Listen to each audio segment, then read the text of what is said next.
ada halangan. Para ulama, jumhur ulama berpendapat bahwasanya dibolehkan salat Id di rumah bagi orang yang tidak bisa menghadiri salat Id di lapangan. Sebagaimana diriwayatkan Imam Al-Bukhari rahimahullahu taala bahwasanya Anas bin Malik radhiyallahu taala anhu pernah salat di rumahnya, fajama'a ahlahu wa banihi, maka dia kumpulkan istrinya dan anak-anaknya, kemudian dia menyuruh budaknya untuk menjadi imam. Ini dalil yang dijadikan dalil oleh para ulama bahwasanya boleh salat Id di rumah. Adapun bagaimana cara pelaksanaannya? Secara umum pelaksanaannya sama saja. Tidak ada bedanya kita salat Id di rumah dengan salat Id di lapangan. Bedanya kalau di rumah kita tidak melaksanakan khutbah, itu saja. Baik, saya ingatkan kembali bagaimana cara pelaksanaan salat Id. Sebelum salat Id kita disunahkan untuk mandi, ya, yaitu mandi tersebut kita kerjakan setelah terbit fajar agar kita mandi di hari Id, ya. Setelah itu kita disunnahkan juga untuk makan korma dalam jumlah witir, ya, mau 3, mau 5, mau 7, karena itu sunnah Nabi SAW. Kenapa kita dianjurkan makan korma? Untuk menunjukkan bahwasanya hari tersebut adalah hari Al-Fitr. Al-Fitr secara bahasa artinya berbuka. Idul Fitri artinya hari berbuka, artinya kita sudah tidak puasa lagi. Maka kita tunjukkan bahwasanya kita berbuka. Sebagaimana kita berpuasa karena Allah, kita berbuka juga karena Allah, dan Nabi SAW segera menunjukkan berbukanya tersebut. Kalau tidak ada korma, maka sebenarnya Allah mengatakan boleh makan yang manis-manis. Kemudian setelah itu kita sholat Id. Adapun sholat Id, maka waktunya dimulai dari waktu syuruk, yaitu sekitar 15 menit setelah sunrise, setelah terbit matahari. Dan berakhir kata para ulama sebelum waktu zawal, yaitu sekitar 15 menit atau 10 menit sebelum azan zuhur. Di antara itu kita boleh melaksanakan sholat Id. Tapi yang terbaik kita sholat Id di awal waktu, di pagi hari. Adapun pelaksanaannya, maka kita bertakbir rakaat pertama 7 kali, rakaat kedua 5 kali takbir. Nah, ada khilaf di kalangan para ulama tentang 7 takbir ini. Apakah 7 takbir tersebut termasuk takbiratul ihram ataukah takbiratul ihram tidak dihitung, ya? Takbiratul ihram tidak dihitung. Ini pendapat Imam Syafi'i rahimahullahu taala dalam kitabnya Al-Um, bahwasanya takbiratul ihram tidak dihitung. Jadi bagaimana caranya? Kita bertakbir dulu, Allahu Akbar. Ini takbiratul ihram.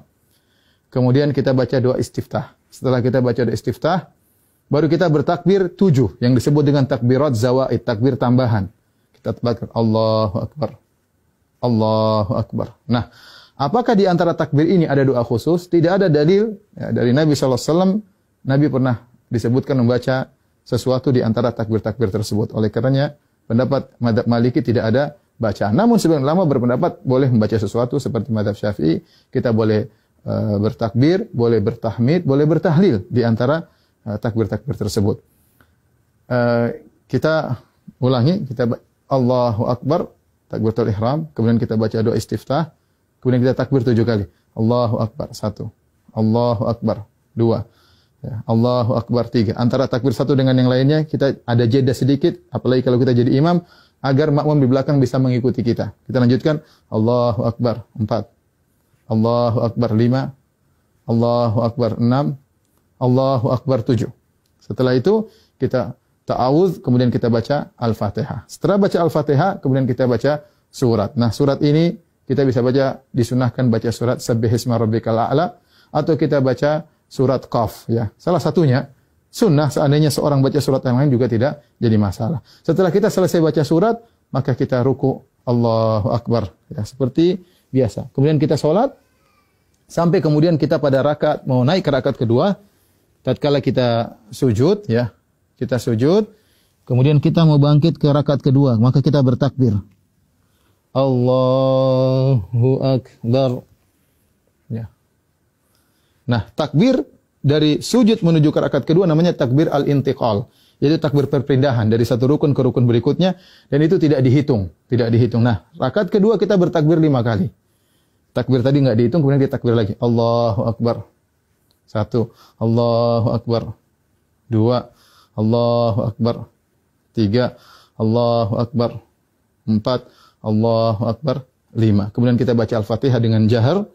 Kemudian setelah itu kita baca surat, disunahkan kita baca surat Al-Ghasyiyah atau kita baca surat Qaf, surat Al-Qamar, kita baca surat Al-Ghasyiyah atau kita baca surat Al-Qamar. Kalau tidak, kita baca surat yang lain, tidak jadi masalah. Kemudian kita selesaikan salat kita. Nah, setelah salat, apakah ada khutbah? Jawabannya, Anas bin Malik ketika mengumpulkan anak dan istrinya, beliau tidak berkhutbah. Oleh karenanya, asalnya kita tidak berkhutbah. Namun sebagian ulama seperti Ibn Qasim dari mazhab Maliki mengatakan jika berkumpul banyak orang maka ada yang berkhutbah, maka itu baik, tidak mengapa, tidak terlarang, ya.